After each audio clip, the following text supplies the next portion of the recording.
हमें छेड़ते नहीं, हमें छेड़ते नहीं, कोई छेड़ता है तो छोड़ते नहीं। क्या हजरत, किसी को मत छेड़ो।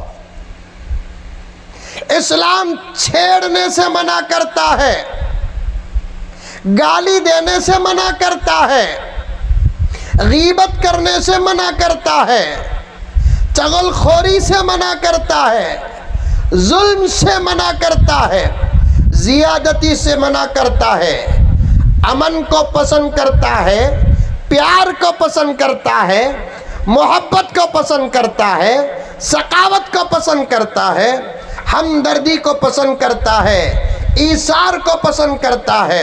हजरत उलमा के हवाले से अर्ज करूं, क़िबला के हवाले से अर्ज करूं, पसंद ही नहीं करता। अमन का